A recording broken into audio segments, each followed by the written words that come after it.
The brush country of South Texas stretched flat and merciless to every horizon, and in the summer of 1883, every rancher in Frio County knew exactly what a tick-covered bull was worth. Nothing. Every man in that auction room had already turned away. One woman had not. She was 58 years old. A widow, running 400 acres alone. And she raised her hand at $40 when no one else would touch 45. What she bought looked like a dying animal. What she saw was something else entirely, something she had watched with her own eyes 30 years earlier, at dawn, on a fence rail, with an old man pointing at the sky. The county filed papers against her. Her own son told her she was wrong. She kept watching the sky. Then, on the morning of July 23rd, something came out of the mesquite timber to the northeast, 4 of them, moving low across the pale gold light, heading straight for her pasture. The auctioneer at the Cotulla livestock barn had a voice like gravel dragged across dry cedar, and on the 3rd Thursday of June in 1883, that voice was doing something it rarely did in the middle of a working sale. It was apologizing, not in words, in tone, in the particular flatness that settled over a man who had cataloged an animal honestly and watched the room respond with the kind of silence that meant the catalog note had done its job too well. Lot 19, a 4-year-old longhorn Hereford cross bull. 1,400 pounds of animal that should have drawn 3 or 4 buyers into a quick fight over the bidding. The breed was right for South Texas, built for heat, built for brush country, built for the kind of summers that separated animals worth keeping from animals worth selling. The bone structure was sound. The coloring was good, deep red brindle, heavy through the shoulder, the kind of frame that said cold winters hadn't slowed this animal and dry summers hadn't broken him. Under different circumstances, that bull would have been the subject of a conversation between 2 men at the rail about who needed him more and who was willing to pay for the privilege. These were not different circumstances. The ticks were visible from 20 feet, clustered behind the ears in gray-brown masses the size of a grown man's thumb. Packed into the folds of the dewlap, where the hide bunched thick against the brisket, running in lines along the belly where the skin sat thinnest and the blood ran closest to the surface. The tail head was something that several men in the room had already stopped looking at directly. A dense, living carpet of engorged parasites layered on top each other in the warm crease where the tail met the body. The bull moved through the ring with the slow, deliberate patience of an animal that had been carrying that weight long enough to stop fighting it. The auctioneer read the catalog note without inflection. Consignor reports heavy external parasite load. Selling as is, no health guarantees. Buyer assumes all risk. The front row emptied. 2 buyers who had been leaning against the rail with the relaxed confidence of men who already knew what they wanted walked to the coffee table instead, not hurrying, just removing themselves from any possible implication that they were considering it. A third man, broad through the chest, wearing a canvas coat too heavy for the weather, shook his head once in the direction of nobody in particular.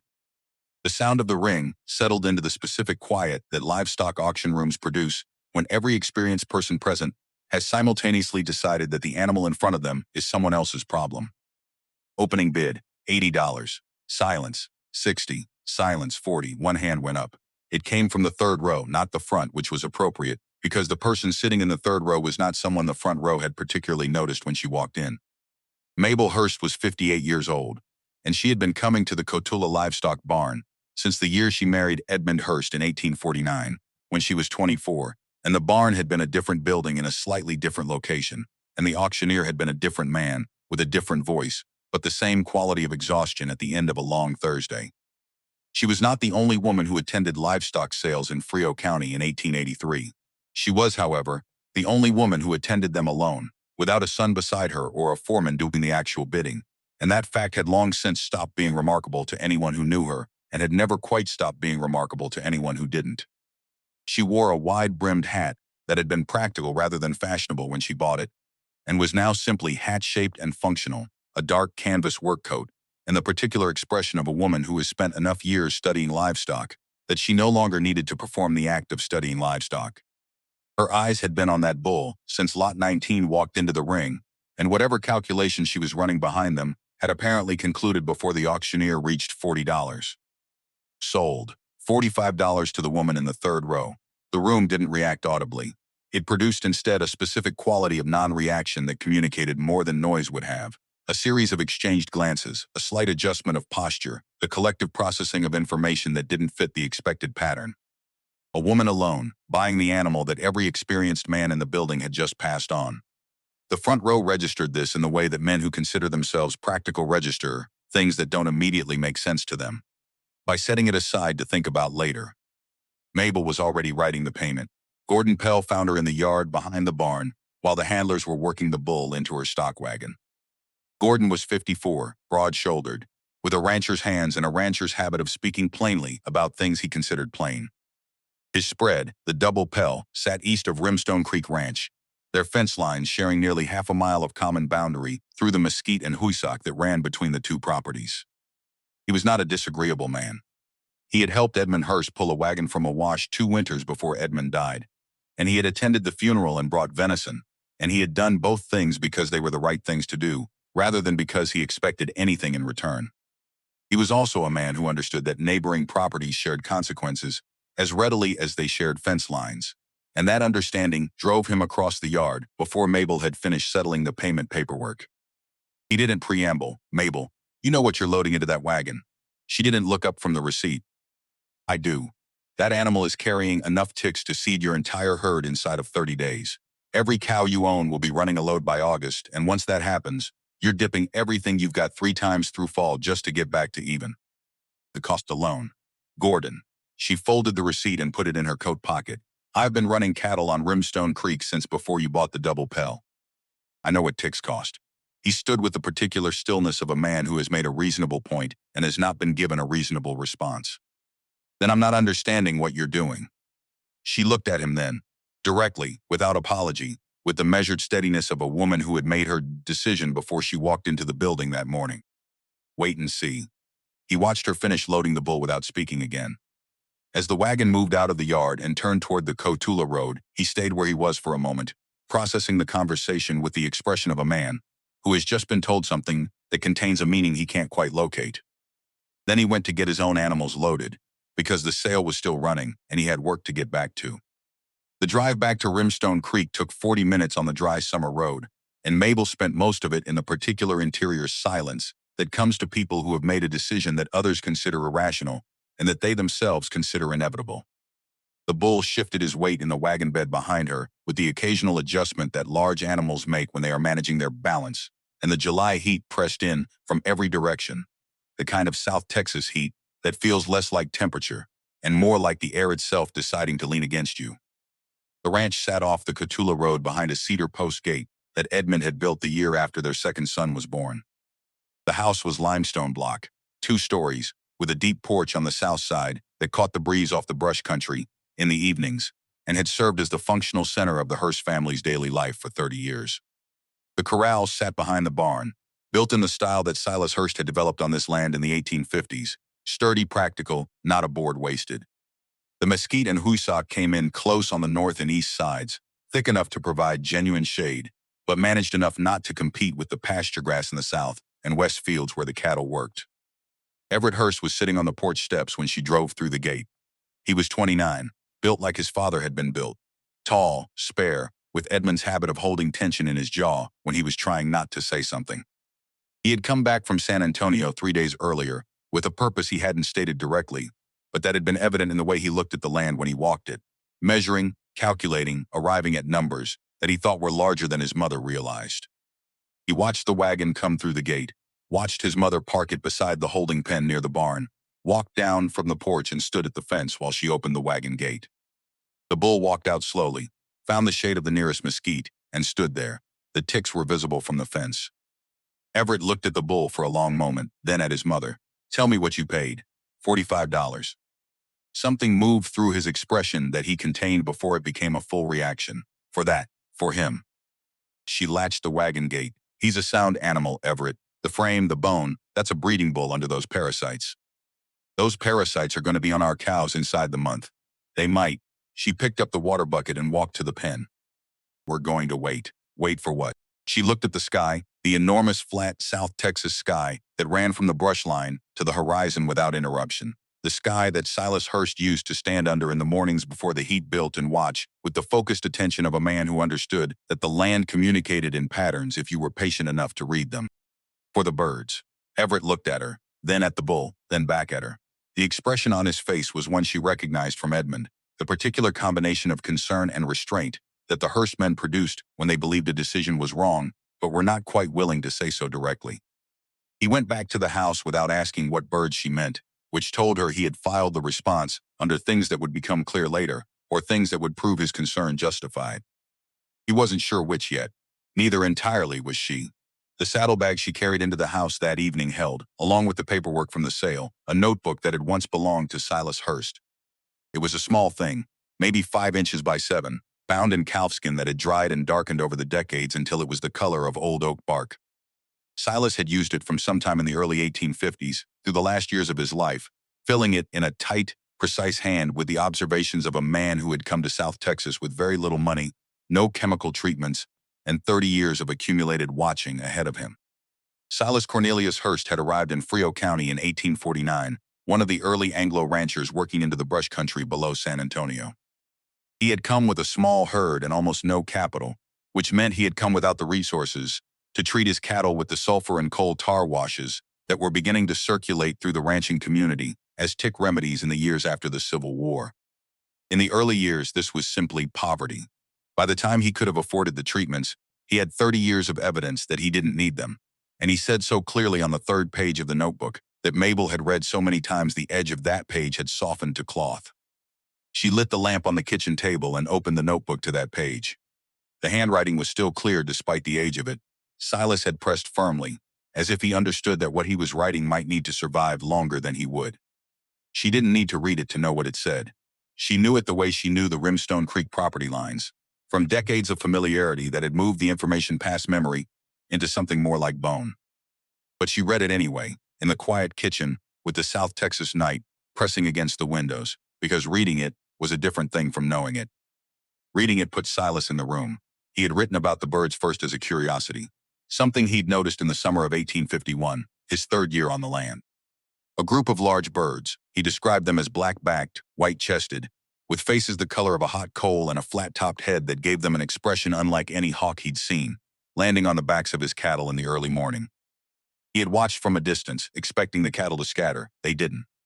The cows stood with the particular stillness of animals that recognize something as useful rather than threatening, their tails switching at flies while the birds walked along their spines and worked with the focused precision of creatures that understood their purpose.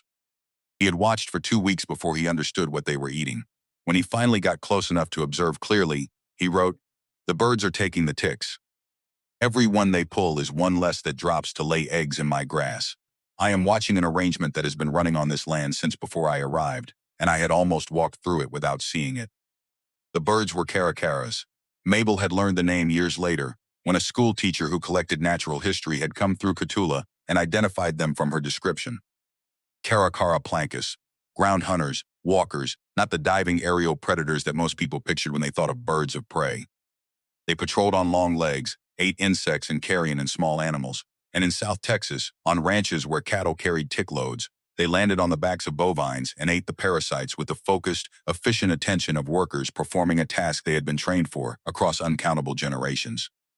Silas had never used sulfur dip, not once through 30 years of running cattle on Rimstone Creek. His animals carried moderate tick loads, not zero, never zero, because zero meant no food for the birds, and the birds were the reason the loads stayed moderate. The Caracaras nested in the tall mesquite stands on the north side of the property, and in the old wooden outbuildings near the original corrals, and they moved between the timber and the cattle every morning and evening, with the regularity of workers who understand their relationship to the land they tend. Edmund had started the sulfur treatments the year he took over full management of the ranch in the late 1870s. Not because the cattle were in crisis, they weren't, but because every rancher around him was using it, because the results were visible and immediate in a way that the birds' slow, steady work was not, and because a clean herd was a point of professional pride in the ranching community of Frio County in the years after the Civil War's disruptions had reshuffled everything. The dip worked. The ticks dropped off inside days. The cattle looked better, felt better, and showed it at market. The Caracaras had left over 2 seasons, not suddenly, gradually the way any creature leaves when its food source disappears. They were still on the property in a general sense, still visible on fence posts, on the cedar rails of the corrals, on the high branches of the mesquite at the property's edges. But they stopped landing on the cattle. They found other things to eat, roadkill on the county road, grasshoppers in the dry fields, whatever the brush country offered to large birds capable of adapting. They were present and invisible at the same time, which is the most complete way a thing can be forgotten. Edmund had kept the treatments because they worked, and because the cost was manageable when cattle prices were decent, and because the alternative, stopping the dip and letting the tick loads rebuild, seemed like moving backward when everyone else was moving forward. He died in 1879 without ever discussing with Mabel what his grandfather had written in that notebook, or whether Silas's system might be recoverable. There had always been another season ahead. Mabel had found the notebook in a cedar chest 2 years after Edmund's death, going through things she had been avoiding. She read it over 3 evenings, the lamp burning low while the house sat quiet around her, and something in the reading had shifted in her with the specific, unhurried quality of a thing that has been true for a long time finally becoming visible. She had been 29 years old the morning Silas took her to the south field at dawn. Edmund had been away checking on a neighbor's fence damage, and Silas had come to the kitchen door before sunrise and said simply that there was something she ought to see. She followed him out in the half-dark, coffee still warm in her hand, and they sat on the top rail of the south fence together, while the brush country came out of the dark around them. She could still locate that morning exactly. The smell of the hoosock just beginning to dry in the first heat, the sound of the cattle moving in the pre-dawn grass, and then the birds. 7 of them, dropping from the mesquite line in the east, crossing the pale sky, landing on 7 different cows within minutes. The cattle did not flinch. The birds walked the length of each animal's back with a proprietary confidence unlike anything she had witnessed before. The confidence of something that understands its place in an arrangement and does not question it. Silas watched beside her without speaking for a long time. Then he said, without taking his eyes off the field, that every tick those birds pulled was one less draining the blood of an animal that had cost real money and would earn real money at market if it stayed healthy.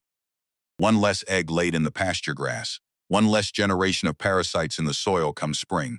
The birds did the work that no chemical could do the same way, continuously, selectively, for free, returning every morning without being asked because the cattle were their food source and the arrangement served them as much as it served the ranch. He looked at her then, with the look that people produce when they want to give something to someone they trust will still be there after they're gone. When I'm not here anymore, he said, remember the birds. Not what I told you, what you saw. He died in 1881, 2 years after Edmund. Mabel had been running Rimstone Creek alone since then. She closed the notebook and sat with it in her hands for a moment in the quiet kitchen, the lamp flame steady in the still air. Outside, somewhere in the dark of the holding pen, the bull stood in the South Texas night with his tick load and his worn-down blood, and whatever passed for patience in a large animal that had been carrying something heavy for a long time. She blew out the lamp and went to bed. The first week produced nothing. The bull stood in the holding pen during the day and moved to the far corner at night, and the ticks went on doing what ticks did without anything interrupting them. Mabel watched the animal every morning and every evening with the same expression she had learned to use for watching weather, attentive without expectation, collecting information rather than demanding conclusions. Everett watched her watch the bull and kept his opinions in the compressed quiet behind his jaw. On the 8th day, she opened the holding pen gate. The bull walked out into the south pasture with the slow deliberateness of an animal rediscovering space after close confinement. Within 3 hours, exactly as Gordon Pell had predicted, 3 of the nearest cows were showing the early signs of tick colonization on their backs and necks. By the end of that week, Mabel's rough count put light to moderate loads on perhaps a quarter of the herd. Not dangerous numbers yet. Visible numbers. The kind that, if you were a neighboring rancher with a shared fence line, you could stand at the boundary and count without squinting. Gordon came on a Tuesday. He didn't go to the house. He stopped at the fence line between the double pell and the south pasture of Rimstone Creek, where he could see Mabel's cattle grazing in the late morning light, and he counted what was visible on the animals closest to his property. Then he rode to the front gate and left a letter folded under the post rock. Mabel read it that evening at the kitchen table, with Everett sitting across from her. Gordon had written in a straight, clear hand, the kind that came from a man who took written communication seriously, because in Frio County in 1883 a written record was sometimes the only record that mattered. He had cataloged what he'd observed. He noted that 3 of his own cows grazing the fence line had picked up light tick loads he attributed to contact through the boundary. He stated plainly that he intended to give her 2 weeks to begin treatment before he brought the matter to the county commissioner. Everett read the letter after her, set it on the table, and looked at her with the expression of a man who has been patient and has reached the edge of it. Mabel, not Mom Mabel, which was the register he shifted into when he was treating her as a decision-maker rather than a parent. What are we doing? Waiting. That's going to cost us in ways you haven't. I know what it might cost. She folded the letter and put it with the notebook on the shelf above the kitchen window. Silas ran this land for 30 years without a single dip treatment. Those birds maintained a balance that held his cattle healthy through decades that were harder than this one. What we lost when Edmund started the treatments wasn't a habit. It was a system. A system that old doesn't vanish, it waits. Everett looked at the shelf where the notebook sat. He'd known it existed the way children know about objects in a house, aware of its presence without being particularly drawn to investigate it. You're betting the ranch on what a man wrote in a notebook 40 years ago. I'm betting the ranch on what I watched with my own eyes at 29 years old, standing on that fence in the morning. She met his look directly. Your great-grandfather showed me something true. Truth doesn't have an expiration. He didn't answer that. He got up and put his coffee cup in the basin and went out onto the porch. And she heard him, walking the boards in the way he had always walked, when he was thinking through something he didn't want to be wrong about. By the 5th week, the tick loads on the herd had climbed into ranges that Mabel had not seen on Rimstone Creek cattle since before Edmund started the sulfur regimen. Not dangerous, not yet, but visible enough that she was checking the bull twice a day and watching the south field with the concentration of a woman running calculations that nobody else could see. The bull had grown lethargic, still eating, still drinking, but standing more than moving, choosing shade over pasture in the afternoons, carrying himself with the particular heaviness of an animal whose blood was working harder than it should have to work. Doc Aldred came out on a Wednesday in late July. He was Catula's veterinary practitioner, a compact man of 60 with wire-rimmed glasses and the habit of speaking to animals in the same measured tone he used for their owners. He went over the bull carefully, checking the eyes, the gum color, the pulse rate, the coat condition. He stood back when he finished and looked at the animal for a moment, the way experienced practitioners look at things they are organizing into professional language. The bull was anemic. Not at crisis level, but trending toward it. The tick load had been drawing blood faster than the animal system was generating it, and the result was the particular fatigue that looks like behavior but is actually physiology. If the infestation was not addressed within 2 to 3 weeks, Doc Aldred was not going to feel comfortable about the prognosis. Everett was standing at the pen fence when the doctor said this. He looked at his mother with something quieter and more serious than frustration. The look of a son who is genuinely afraid that he is watching her lose something she cannot afford to lose. Mabel thanked the doctor and walked him to his horse. When he had ridden back down the gate road, she stood in the yard for a long moment in the afternoon heat, alone, with the South Texas sky very wide and very empty above her. Then she went to the holding pen and sat on the top rail in the shade of the nearest mesquite and looked at the bull. She had the notebook in her coat pocket. She didn't open it. She knew what was in it. The question she was sitting with was simpler and harder than anything written in any notebook. The question was whether what she had seen at 29, those 7 birds, that first morning, Silas beside her on the fence rail, had been what he said it was. Or whether she had spent 40 years organizing a memory around a meaning that an old man had placed in it, the way people sometimes did with things they loved and needed to believe in. She sat until the sun moved enough to change the shadow angle. Then she went back to the house, found Doc Aldred's receipt on the table, and wrote beside it in her own hand, 2 weeks. If nothing changes, I will begin the dip. Everett found the note the next morning. He read it and left it exactly where it was, and did not say anything at breakfast, which was its own kind of response. The deadline she had written was August 1st. She watched the sky every morning the way Silas had taught her to, not looking for anything specific, just watching. The way you watch a road for a rider you've been told will come without being told exactly when. The morning of July 23rd was a Thursday. She was up before the sun, as she had been every morning that summer, and she walked the yard in the dark while the eastern horizon began to separate from the land in that first gray gradation that preceded actual dawn. The cattle were shapes in the south pasture, moving the way cattle move in the pre-light hours, slowly without purpose, the simple animal activity of creatures that have no particular plans. She was at the south fence when the light arrived. Not the full sun, just the first real light, the pale gold that comes before the disk clears the horizon, when the colors of the land are still deciding what they're going to be. 4 Caracaras came out of the mesquite line to the northeast. She knew them immediately, with the recognition that doesn't require time to process. The broad dark wings, the white chest and throat catching the early lilac, the flat head and the deliberate wing beats that were nothing like the urgent aerobatics of the hunting hawks she saw year-round. They crossed the pasture at low altitude, dropped and landed on the back of the bull where he stood in the center of the field. The bull did not move. He turned his head slightly toward the birds as they landed, The way an animal turns towards something it recognizes, and then he stood still while they walked his spine with the focused, unhurried attention of creatures doing the work they understood themselves to be doing. Mabel stood at the fence rail and watched without moving for 25 minutes. The sky continued to lighten around her, the hoosock taking on its yellow-green morning color, the cattle in the middle distance becoming distinct from the grass. The birds worked the bull methodically, moving from the neck to the shoulders to the back, picking with precision, the whole operation visible from the fence as a slow, purposeful negotiation between two species that had arrived at this arrangement before either of them had been named.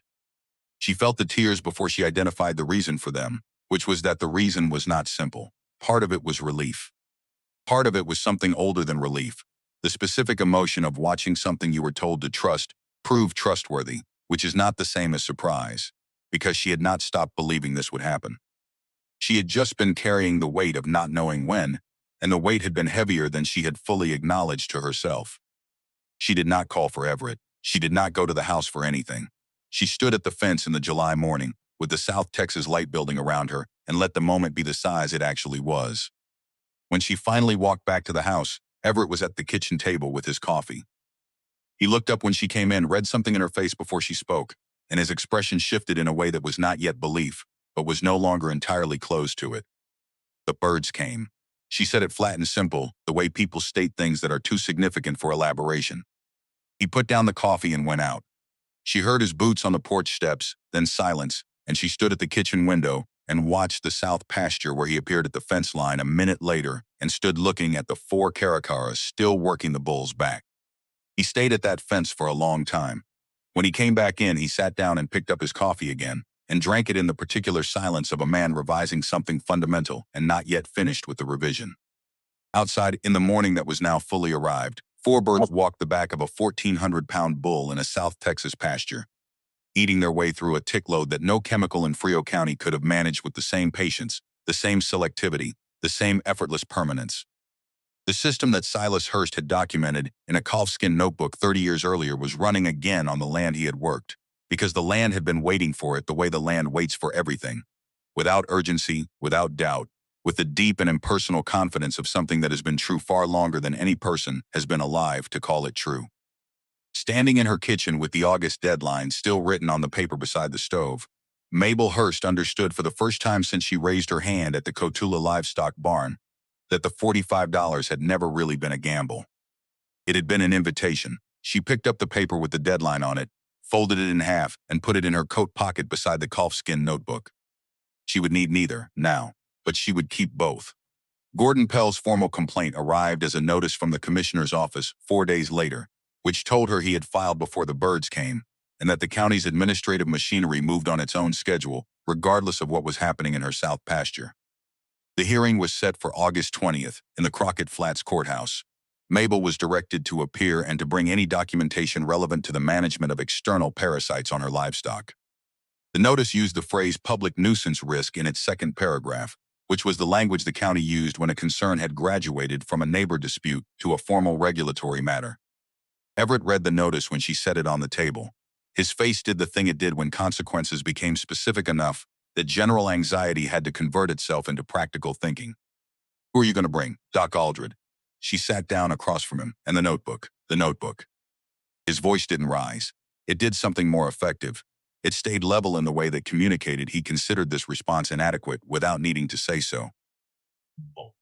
"The commissioner is going to have Gordon Pell in that room, with a count of how many ticks are on his cattle and a dollar figure attached to what it's cost him. You're going to put a dead man's field notes on the table. A dead man who ran 400 acres for 30 years without losing a single animal to tick fever." She met his look with the steadiness she'd carried since July 23rd, since the morning the birds came back and something inside her had settled into a place it hadn't occupied in years. "The birds are here, Everett. The system is running. All I need is time. You have 3 weeks. Then I'll use them." She went to Cotulla the following day and stopped at Doc Aldred's office on the main street, a low limestone building with a hand-lettered shingle that he'd hung the year he set up practice and never replaced. He was in, treating a horse with a cracked hoof wall, and she waited on the bench outside until he finished and came to the door wiping his hands on a cloth. She explained the situation without editorializing, the hearing, Gordon's complaint, the timeline. When she finished, Aldred leaned against the doorframe and looked at the street for a moment with the expression he used when organizing facts into a professional opinion. The bull. How's he presenting? Better than he was. Not recovered, but moving differently than 2 weeks ago. Coming to water on his own schedule instead of standing until he's desperate. Coat's not there yet, but the eyes are cleaner. Aldred was quiet a moment. I'd need to see him again before I could put anything useful in writing. I'm asking you to come out next week, then again the week after if you're willing. 2 examinations between now and the 20th. Documented. He studied her with the careful attention of a man who has been practicing in a small county, long enough to understand that what people ask for and what they're actually asking for are sometimes different things. You want a medical record that shows improvement over time without chemical treatment. I want an honest medical record. If there's no improvement, I'll begin the dip before the hearing and say so. He came out the following Wednesday. He went over the bull with the same thoroughness as the first visit, the same quiet procedure, the same wire-rimmed attention. When he straightened up, he took off his glasses and polished them, which Mabel had come to understand was something he did when he was preparing to say something he wanted to get exactly right. The tick burden had decreased measurably, not eliminated, substantially reduced. The anemia markers were improving, better color in the gums and inner eyelids, stronger pulse, more responsive to stimulus. The bull had gained weight, which at this stage of tick recovery was the most reliable indicator he had, because an animal still being bled faster than it can regenerate does not put on weight. He wrote it in his examination book in his close, careful script. Everett was there for this examination. He stood at the pen fence in the late morning and watched Aldred work, and when the doctor finished and gave his assessment, Everett looked at the bull for a long moment. At the animal that was visibly, documentably improving without a single application of sulfur or coal tar, or any other treatment any ranching manual of the period would have prescribed. Then he looked at the 9 Caracaras working the south pasture, through the board fence slats, conducting their morning circuit of the herd with the unhurried precision that had been running on this land before anyone in the Hurst family was born. He didn't say anything, but he stopped arguing. The second examination happened on August 15th, 5 days before the hearing. By then the bird count on Rimstone Creek had reached 14.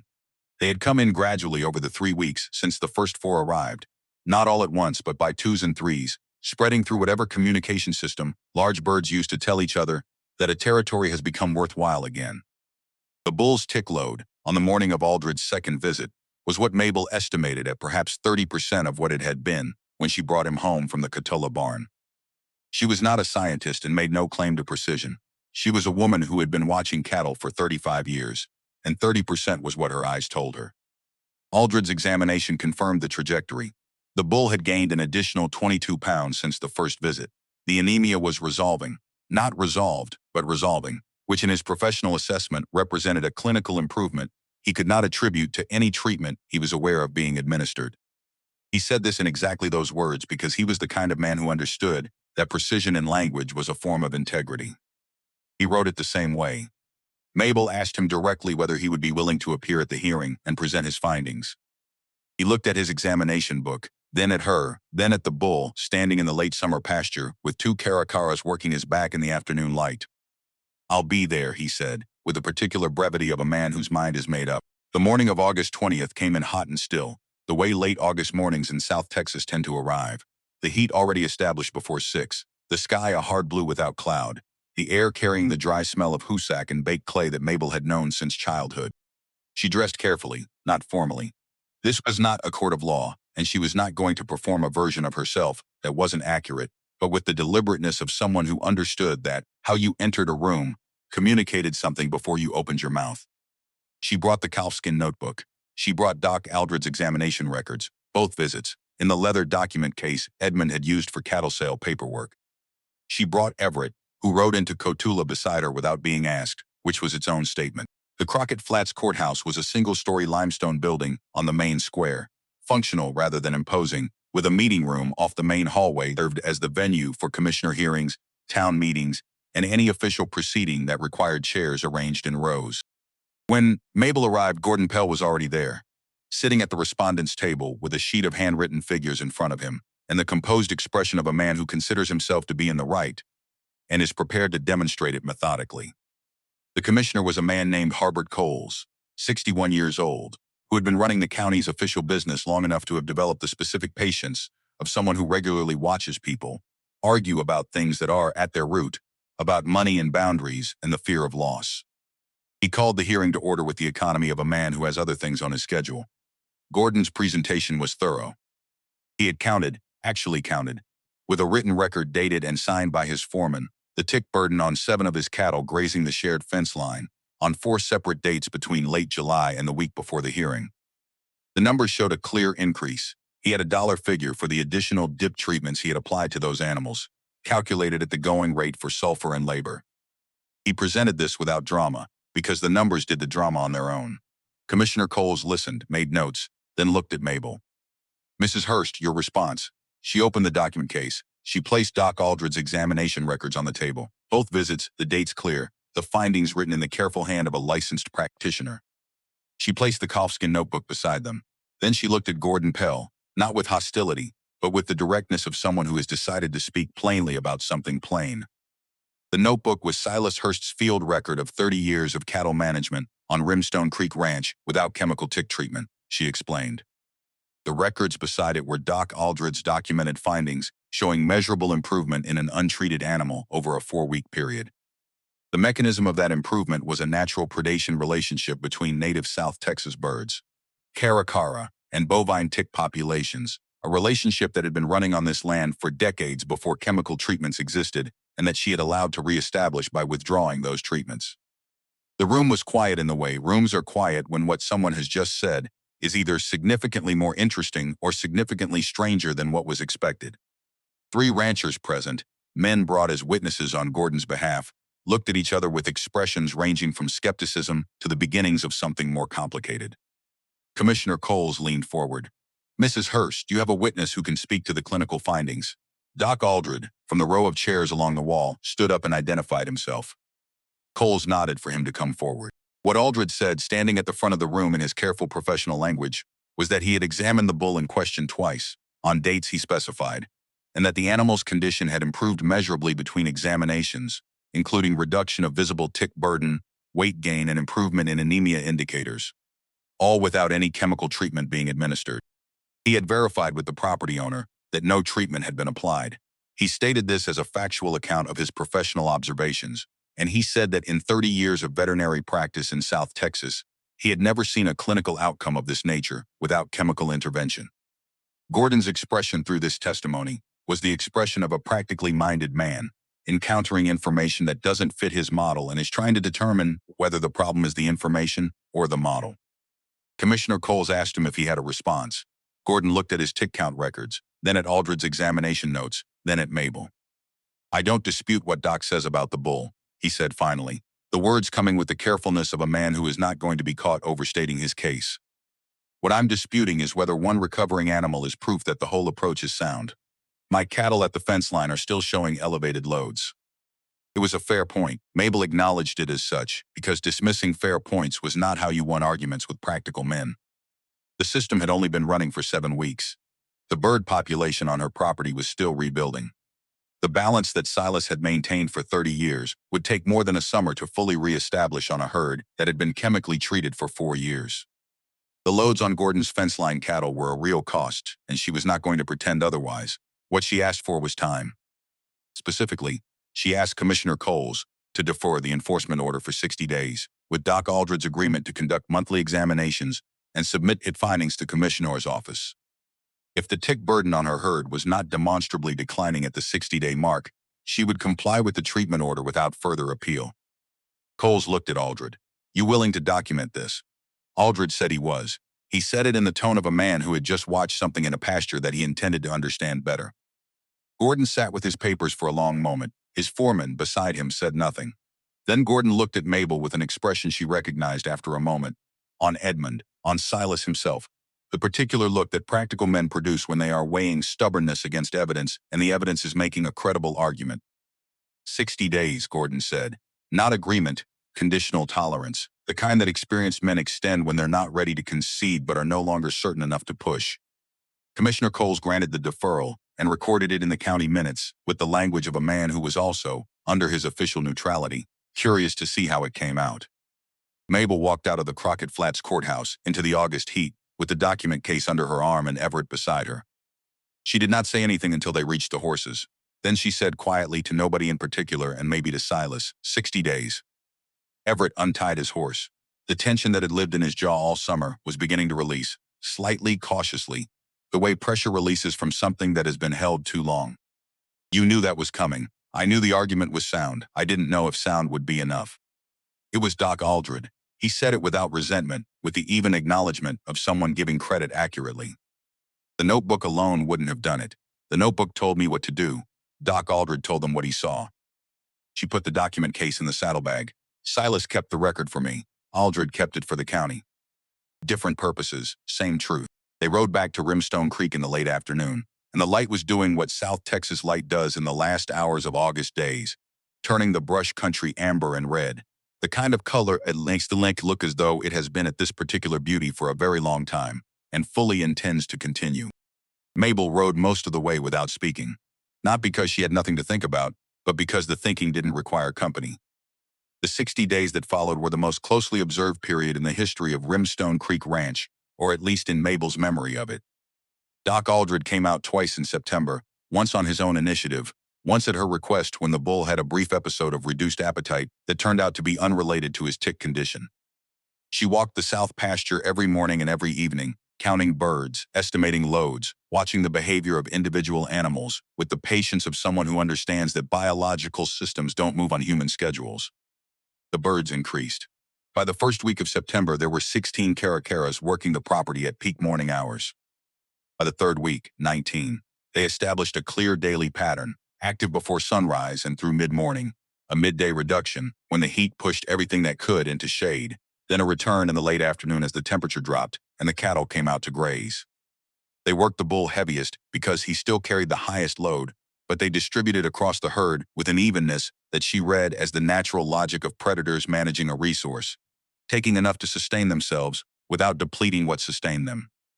The cattle's behavior changed, not dramatically, but in the accumulated small adjustments that a person who watches animals every day can read without consciously articulating. The cows in the south pasture stood still when the birds landed, not passively, but with the cooperative stillness of animals that recognized a benefit. 2 cows in particular had developed what Mabel could only call a routine with specific birds, the same Caracara returning to the same cow in the same pasture corner at the same time of morning. She noted it in her own record, the composition journal she had started keeping in August, partly for the commissioner's process and partly because Silas had taught her, by example, that what you write down is what survives. Everett had shifted into a different mode, the mode of a person who has been wrong in a way still in the process of becoming clear, and who is handling that process by becoming useful. He repaired the north fence line in September without being asked, a job that had been on the deferred list for 2 years. He rode the perimeter of the property on the first Sunday of every month, which had been Edmund's habit and had lapsed after Edmund died. He started asking questions about the birds, not challenging questions but practical ones, whether they nested year-round or migrated, whether the population would hold through winter, whether there was anything that could drive them off the property. She answered what she knew from the notebook and from her own observation. Caracaras in South Texas were year-round residents, not migratory. They nested in tall trees and on elevated structures. They were sensitive to sustained disturbance of their nesting areas. The mesquite timber along the creek was the likely source of the birds now working her property, and the best thing she could do for the population was leave that timber alone. She saw the understanding move through him when she said this. He had been looking at that timber the way he looked at everything on the property, assessing it for what it might yield if cleared and converted to additional pasture. She watched the calculation revise itself in real time, the way a practical man revises calculations when the variable he hadn't accounted for turns out to be the most important one. The third examination was the one that mattered. Doc Aldred came out on October 3rd, 11 days before the 60-day window closed. He went over the bull with the same procedure, the methodical inspection of a practitioner whose professional reputation rests on his ability to see what is actually there rather than what he expects to find. He noted the weight. He checked the clinical markers for anemia. He observed the tick burden with care, working from the areas of heaviest infestation he had documented on his first visit. When he finished, he stood back and looked at the bull for a long moment with his glasses in his hand. Then he looked at the 19 Caracaras working the south pasture through the fence slats, moving through the herd with an efficiency that no longer surprised Mabel, but that she never stopped watching. He's gained 61 pounds total since my first visit. Aldred put his glasses back on. Tick burden is reduced by what I'd estimate at 65 to 70% from the initial assessment. The anemia has resolved, not resolved in the direction of recovery, but resolved as in, it's gone. His blood profile, by the indicators I can evaluate, is that of a healthy bull. The specific sound of that sentence, the anemia has resolved, was the sound of a weight leaving a room. Aldred wrote his third examination report at Mabel's kitchen table, using her pen and her ink, in the same careful hand that had written the first two. He dated it and signed it and handed it to her. You should keep a copy. I'll bring one to Coles's office myself. She looked at the report. The clinical language was dry and professional, as it should have been. But dry professional language was, in its way, more powerful than any argument she could have made, because it didn't ask anyone to believe anything. It simply reported what a trained observer had found on 3 separate dates and let the sequence speak for itself. Gordon Pell received Aldred's report before the commissioner's deadline. He didn't send a letter. He came in person on an October afternoon when the heat had finally broken and the brush country had that particular October quality. Cooler, clearer, the light sharper in a way that made everything look like it had decided to be more fully itself. He rode up to Rimstone Creek's front gate alone, no foreman, no written material in his hand. She met him at the gate. He looked at the south pasture for a long moment before he spoke. At the herd grazing in the afternoon light, at the Caracaras on the fence posts, and working the cattle with the ease of a system fully reestablished. His face had the quality of a man setting down something he'd been carrying because he'd recognized it had become heavier than it needed to be. My fence line cattle. The way he said it contained the acknowledgement without the formal apology, which was how Gordon communicated personal revisions. Their loads have dropped since August. I attributed it to the dip I ran in September, but I dipped in June too, and by late July they were back up. I dipped in September and they're still down in October. That's not how dip works. Mabel said nothing. She gave him the space to finish. Your birds have been working both sides of the fence. He looked at her with the expression of a man who has just finished being wrong and is now ready to be accurate. I've got 4, maybe 5 Caracaras on the double Pell fence line that I've seen regularly since September. I thought they were just sitting. They're not sitting, no. A pause, the kind that isn't uncomfortable between two people who have known each other for years. They're working. He stood with his hands on the top rail of her gate, looking at a pasture where the system that had run on this land, since before either of them was born, was running again, uninterrupted, unmanaged, free. What do I do to get more of them? She opened the gate. Come in. I'll show you the notebook. They sat at the kitchen table for an hour, Gordon reading Silas's field notes, while Mabel watched and Everett stood at the window looking at the horses in the evening light. Gordon read slowly and carefully, the way practical men read things they intend to act on. He asked 3 questions, all of them specific: whether the bird's effectiveness held through dry years, whether the system required any active management, and how long Silas had needed after each period of heavy dipping before the birds returned. Mabel answered each one with what Silas had written and what she had observed. The answers were not complicated. The system was not complicated. That had always been both its greatest attribute and the reason it had been so easily replaced. A system that requires nothing is a system that looks like nothing is happening, and in ranching, as in most practical domains, things that look like nothing are happening eventually get replaced by things that look like something is happening, regardless of whether the results are better. Gordon rode home in the late afternoon. He had said on his way out that he was going to reduce the double Pell's dip schedule the following spring and see what the birds did. He had arrived at that himself from the sequence of what he'd read and observed, which was the only way that kind of conclusion holds. Everett came to stand beside her at the gate, after Gordon's horse disappeared around the curve in the road. The October air moved through the mesquite in the way it did in the cooler months, carrying the smell of dry creek beds and cedar bark that Mabel had always associated with arriving home, no matter how many times she'd smelled it. He's going to stop the dip. Everett watched the empty road. Gordon Pell is going to stop the dip because of a field notebook and a flock of birds. Because he watched his own cattle for 2 months and understood what he was seeing. She turned back toward the house. The notebook just gave him the language for it. He followed her in, and at the door he paused with his hand on the frame and looked back at the south pasture, where the evening light was laying itself flat across the grass, and the last 3 Caracaras of the day were finishing their circuit of the herd. He stayed there for a moment, with an expression she hadn't seen on him in years. The expression a person produces when they have been revising a fundamental assumption and the revision has just completed itself, quietly, without announcement, the way important internal things tend to complete. She went to the kitchen and put the kettle on. Outside, in the cooling October evening, 19 Caracaras settled into the mesquite timber along the creek as the light finished and the cattle moved to the far water tank in the gathered dusk, carrying tick loads that were moderate and declining and managed, as they had been managed on this land for decades before a bottle of sulfur made it seem like something better had been invented. The commissioner's written ruling arrived on October 14th, 11 days after Doc Aldred delivered his third examination report to the Crockett Flats courthouse. Mabel was in the south pasture when Everett brought it out to her, carrying it at his side in the way people carry things they consider significant. She read it standing in the field with 19 Caracaras working the herd around her, the October light flat and clear across the grass.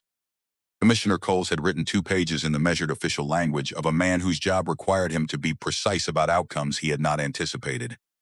The examination record submitted by Dr. Aldred, combined with the observed reduction in tick burden on adjacent double-pell property cattle without additional chemical treatment, constituted sufficient evidence of effective parasite management through natural means. The enforcement order was withdrawn. The formal complaint filed by Gordon Pell was closed. The county record would reflect that Rimstone Creek Ranch, operated by Mrs.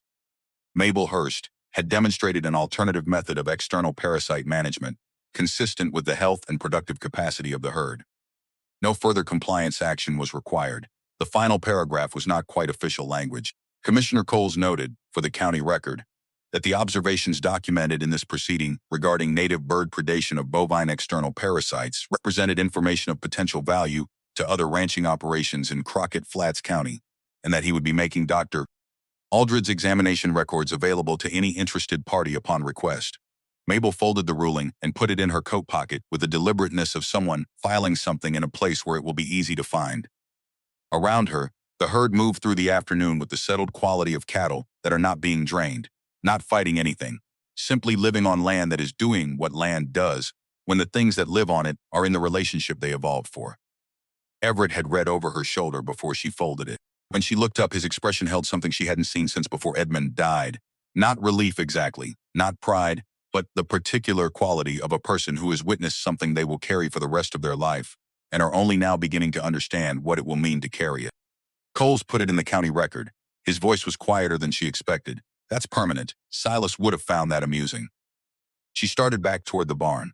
A man writes something down in a calfskin notebook, and nobody reads it for 30 years. A county commissioner writes it in an official record, and suddenly it's information. People believe documents more than they believe individuals. He kept pace beside her. That's not the worst thing about human nature, but it's one of the consistent ones. The winter came into South Texas the way South Texas winters do, not with the dramatic cold of the northern states, but with a particular quality of settling, the brush country cooling into itself, the days shortening without becoming dark, the grass curing to its winter straw color, while the mesquite held its leaves longer than anything else, and then finally released them in the December dry spells. The Caracaras stayed. This was the confirmation Mabel had been waiting for, without quite saying so.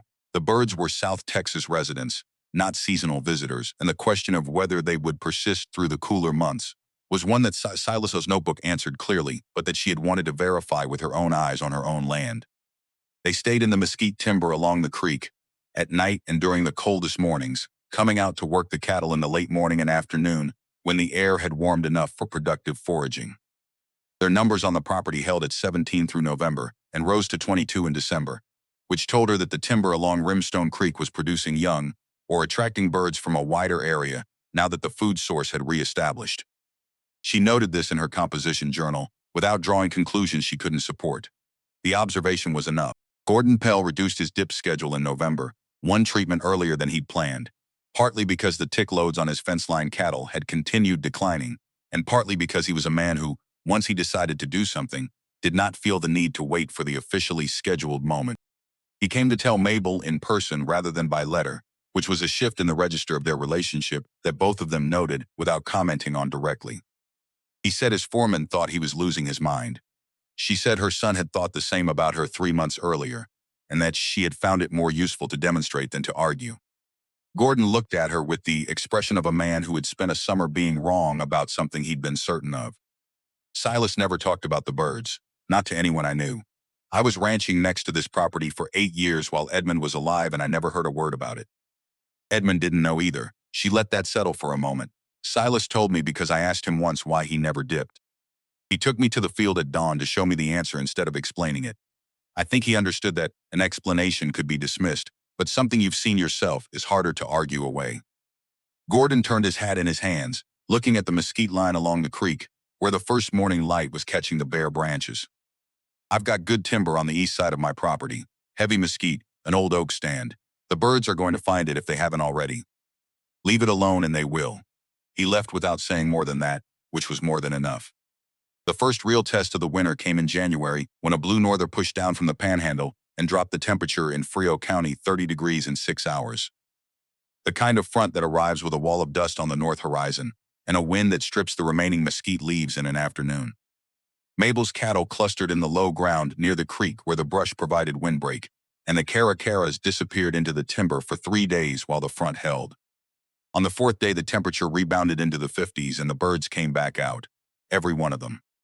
She counted 22 on the morning of the fourth day, the same count she'd had in December. The front had not displaced or reduced the population. It had simply paused it, the way weather pauses everything. And when the pause ended, the system resumed with the indifference of something that has been running long enough not to be disrupted by ordinary difficulty. Everett was at the barn when she came back from counting. He had been repairing the loft floor, and he was dusting sawdust from his coat when she came through the door. She told him the count. He filed it without comment, the way he had been filing information about the birds for the past 4 months, no longer resistant, not yet fully fluent in this way of seeing the land, but moving in that direction with the steady intention of a man who has chosen a direction. She had noticed, without making an occasion of it, that he had stopped talking about San Antonio. The subject simply ceased appearing in conversation, the way things cease appearing when a person has made a decision and doesn't feel the need to narrate it. He was doing the work of the ranch with the specific attentiveness that Edmund had had, and that she had missed, without fully realizing how much until she began to see it again in her son. In February, a man named Trescott rode out from Cotulla. He was younger than Mabel, late 30s, with the look of someone who read widely and asked questions in the direct, undecorated style of a person who has learned that social indirection wastes time. He ran a small operation east of town, 12 miles from Rimstone Creek, and he had read Commissioner Coles's ruling when it circulated through the courthouse records. He wanted to know plainly what she had done and whether it was repeatable. She brought him to the south pasture. She showed him the birds working the herd in the February morning. She gave him Silas's notebook to read at the kitchen table, the original, because she had by now made a copy in her own hand that lived in the document case. And she watched his face as he read the way she watched the sky, looking for what the expression signified rather than performing a response to it. He read for 40 minutes. He asked 4 questions, each better than the last. He had mesquite timber on his property. He had been dipping twice a year for 6 years. He had noticed, now that he was thinking about it, that he saw caracaras on his fence post regularly, but had not observed them on his cattle in recent memory. She walked him through the logic the same way Silas had walked her through it, without pressure, without argument, just the sequence of what she knew and what she'd seen. He rode back to his property and stopped the dip treatments the following week. He sent a letter in March saying the birds had started landing on his cattle at 5 weeks. She wrote back, "It took 6 weeks on mine. You're doing better than I did." The spring of 1884 arrived with the quality of a system that had been building momentum all winter and was now producing visible results. The bull, she had named him Silas in December, the name settling on him with the rightness of a thing that was always going to be what it was, had been running with the herd through the breeding season. Doc Aldred came out in March for an examination that was now professional curiosity as much as clinical duty, and the report he produced contained the specific satisfaction of a practitioner who has watched something improbable become documented fact. The bull weighed 94 pounds more than he had on the day Mabel brought him home from the Cotulla barn. His tick load was what Aldred classified as moderate, not the crisis infestation of June, but the sustainable background level that the birds maintained through daily management, enough to feed the population that kept the herd healthy, not enough to compromise the animals carrying it. His fertility indicators were strong. His coat was the deep, smooth red brindle of a healthy longhorn cross in his prime. Aldred stood back from the examination with his glasses in his hand. "You paid $45 for him." "Not quite a question." "I did." He put his glasses on. "He's worth $350 minimum at current prices. Probably $400 if you put him in front of the right buyers in San Antonio." He paused. "I've been a veterinary practitioner for 31 years, Mabel. I have never seen an animal come back from that condition without chemical treatment. I want to say that clearly because I think it matters that someone with professional credentials says it out loud." She thanked him for his honesty. He thanked her for the demonstration. The breeding results came in through April as the pregnant cows became readable. Silas the bull had covered 19 cows in the first breeding season. Of those, 17 confirmed pregnancies by April's end, an 89% conception rate for an animal that had been clinically anemic 5 months earlier, and that most of Crockett Flats County had written off as a $45 liability. She wrote the number in her composition journal, with the date and the bull's name and nothing else, because the number itself was the commentary. Gordon Pell stopped his dip treatments entirely in March, one season ahead of the schedule he'd mentioned in October. He came to tell Mabel in person again, which was now simply how he communicated things that mattered. His fence-line cattle were carrying what he described as the lowest tick burden he had seen in 8 years of running the double Pell. The Caracaras were appearing on his cattle, not in the numbers Rimstone Creek had, not yet, but regularly enough that his foreman had stopped looking at them as oddities and started factoring them into his morning rounds. It was Gordon who first suggested that Mabel speak at the spring meeting of the Crockett Flats Ranching Association. The meetings were informal, quarterly gatherings at the Cotulla Granary, where ranchers discussed prices, weather, equipment, and the practical management challenges that everyone in the county shared. Gordon brought it up without making it a formal request. He mentioned, over the fence line one morning in early April, that there were 11 ranchers who paid on average $160 a year for dip treatments and were getting increasingly variable results as tick resistance developed across the county. He said it the way practical men state problems when they've already concluded that you're part of the solution and are waiting to see if you've reached the same conclusion. Mabel took 3 days to consider it. The consideration was not about whether she would go. She had already arrived at that, but about what she would bring and how she would present it. She had learned from the commissioner's hearing that documentation moved practical people more than testimony, and she had 8 months of documentation. She also understood something the hearing had clarified. The most important thing she could demonstrate was not the theory of the system, but the irreversible practicality of the results. She brought Doc Aldridge's 3 examination reports, bound together with the dates visible in the covers. She brought the commissioner's ruling with the county seal. She brought her composition journal with the bird counts, the weight records, the breeding results. She brought Silas's notebook last, setting it on the table separately from the official documents, and she told the 11 men in that room exactly what it was and where it came from before she said anything about what was in it. The meeting took longer than the scheduled time. 2 of the 11 men had questions that were essentially the same question Gordon had asked. How long before the birds establish on a property that has been in dipping regularly, and how certain is the outcome? She answered with what she knew and was precise about the boundaries of what she knew. She was not selling anything. She was reporting on an observation older than any of them, that the land had been conducting in their presence, unnoticed, for as long as they had been ranching on it. A rancher from the west side of the county named Deering asked whether the approach depended on having old-growth mesquite timber as nesting habitat, because his property was heavily cleared. She acknowledged that was a legitimate constraint and that she did not know whether birds from neighboring timber would range far enough to manage a property without its own nesting ground. That was a question she hadn't had occasion to answer yet. Another man, Fowler, asked what happened to a rancher who stopped dipping and the birds didn't come, whether tick loads would reach dangerous levels before the natural system established. She said it was a real risk and that anyone making this change should have a plan for emergency treatment if loads climbed to crisis levels before the birds arrived. She said she had been prepared to dip Silas the bull and had a deadline in writing with Doc Aldridge. She said she had been fortunate that the birds arrived before the deadline and that she would not represent the timing as something anyone could control. Deering appreciated that answer in the way that farmers appreciate honesty about uncertainty more than they appreciate confident claims. Fowler wrote something in his notebook. 3 of the 11 ranchers stopped their dip treatments in the spring of 1884. By summer, there were 5 properties in Crockett Flats County that had withdrawn from chemical tick treatment, with bird populations establishing on 3 of them within 6 weeks of the change. Mabel knew this not because they told her directly, but because the county was small enough that this kind of information traveled through the practical channels of community. Conversations at the feed store, observations across fence lines, the gradual accumulation of reports that anyone paying attention could read. It was June, exactly 1 year after she had raised her hand at the Cotulla barn, when Gordon Pell came to Rimstone Creek with a proposition she had not anticipated, and that required her to sit with it for a full week before she knew what she thought. He came in the morning before the heat built, and he stood at the kitchen table with his hat in his hands and said that he had been in correspondence with a man named Dillard at the state agricultural office in Austin, who had heard about the commissioner's ruling through county records channels and had written to inquire about the details.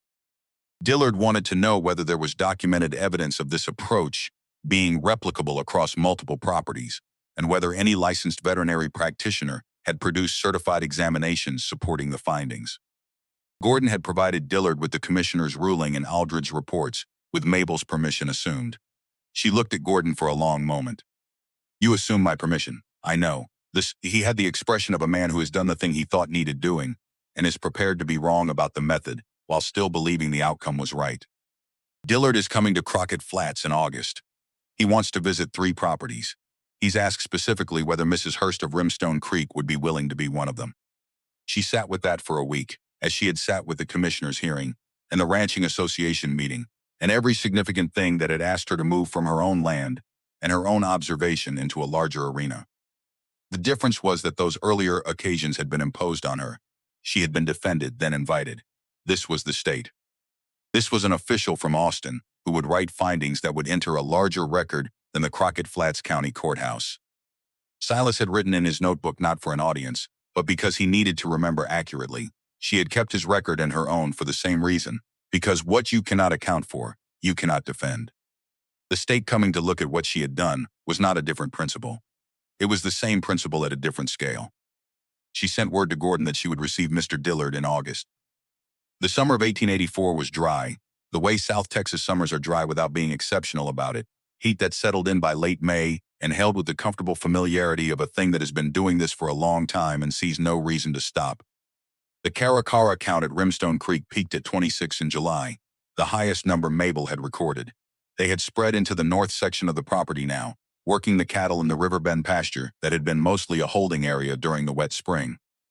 Everett had stopped counting the birds as a daily practice, which she took as the specific sign that they had become part of his working understanding of the ranch, rather than a phenomenon he was tracking for evidence. He had built the enclosure in November, as she had watched from the pasture without asking. 3 cedar posts and a single wire run, low to the ground, marking out a 40-foot perimeter around the largest mesquite cluster along the creek's north bend, the stand where the bulk of the nesting appeared concentrated. It was not a fence in any practical sense. It would not keep anything in or out. It was a signal. This area is not for clearing, grazing, or disturbance. He had built it without being asked and said nothing about it when she thanked him, which meant he had moved past the point where the act required explanation. Dillard arrived on August 7th, traveling from Austin with a colleague whose purpose seemed to be taking notes on what Dillard said. He was a methodical man, perhaps 50, with the careful bearing of a government official who has learned that his credibility depends on being seen to assess rather than to conclude. He spent the first hour examining Mabel's records, the composition journal, Aldridge's reports, the commissioner's ruling, and Silas's notebook, which he asked to see and which she brought out with the awareness that she was placing in a stranger's hands something that was not replaceable. He read it with attention. He asked about the dates, about the identification of the bird species, about whether Silas had any training in natural history. She said Silas had been a self-taught observer who had learned from watching the same ground for 30 years.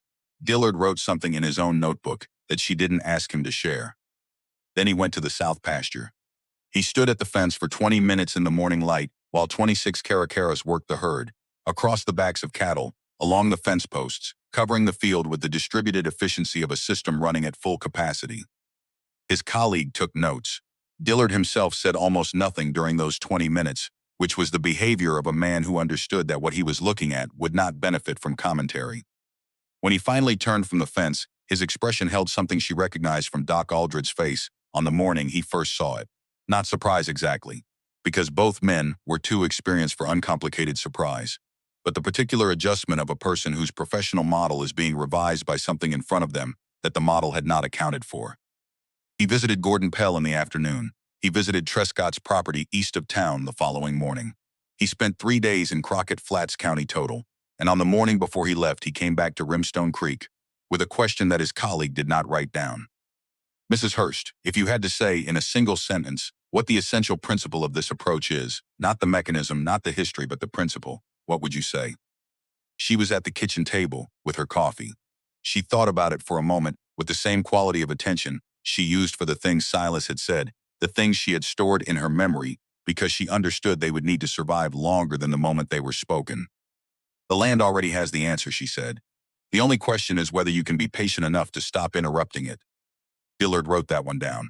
His report to the state agricultural office took 4 months to produce. Mabel did not read it until December, when a copy arrived by post with a letter from Dillard explaining that his findings had been entered into the Texas Agricultural Advisory Record and would be circulated to county-level extension offices across South Texas in the spring. The report named Rimstone Creek Ranch, cited Doc Aldred's examination records by date, quoted Commissioner Coles's ruling, and described the Caracara predation system in language that was technical where it needed to be and plain where it didn't. It cited Silas Hurst's field notebook as an early and notably precise field record of interspecies management of bovine ectoparasites in the South Texas brush country, maintained without formal scientific training and demonstrating an observational rigor consistent with contemporary naturalist practice. She read that sentence twice. Then she looked at the calfskin notebook on the shelf above the kitchen window, in the place it had occupied since she put it there in August of the year before, and she thought about Silas. Not the version of him that lived in the official record now, but the one she had known. The old man on the fence rail in the dawn, pointing at 7 birds, showing a 29-year-old woman something true with the specific confidence of someone who knew the truth would outlast him if he could get it into the right hands. Everett came in from the barn while she was reading. He saw the state document on the table, read the return address, put his hat on the chair hook. She handed him Dillard's letter without speaking. He read it standing up, which was how he read things he hadn't decided how to feel about yet. When he finished, he set the letter on the table and looked at her with the quietness that preceded his most considered statements, the ones that cost him something to say. I was going to sell this place. 2 years ago, I was already calculating the price per acre. I was going to take you to San Antonio and find you a house on a good street and tell myself it was the reasonable thing to do. He looked at the notebook on the shelf. I was wrong about almost everything. She didn't tell him he wasn't wrong to be concerned. She didn't tell him the outcome had been certain.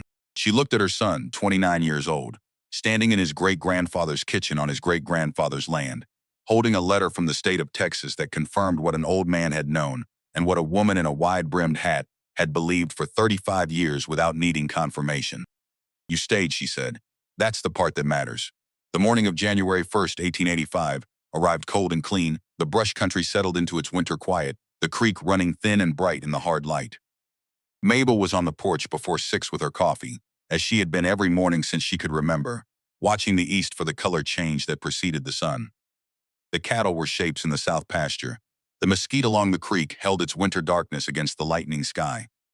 23 Caracaras, 3 fewer than the summer peak, the winter adjustment she had come to expect, came out of the timber in the first light, crossing the pale sky in 1s and 2s, dropping to the cattle in the south pasture, with the unhurried confidence of creatures arriving at a place that belongs to them.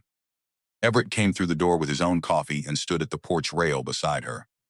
They watched the birds begin their work in the morning light, the same work they had been doing on this land since before Silas arrived and named it and built a fence around it and wrote in a calfskin notebook that the land healed itself if you let it.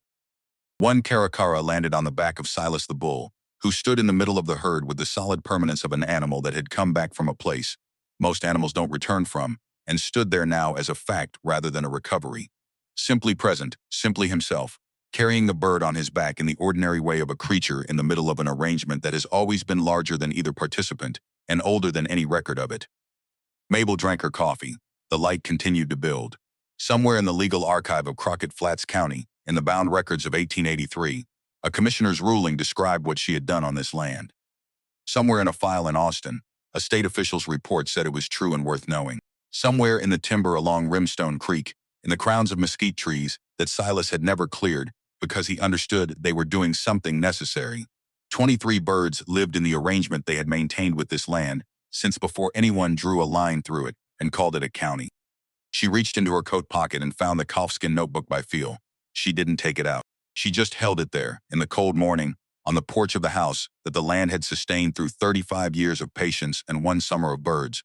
And she let January 1st arrive around her the way New Year's arrive, without asking permission, without explaining themselves, carrying everything that came before them into everything that comes next.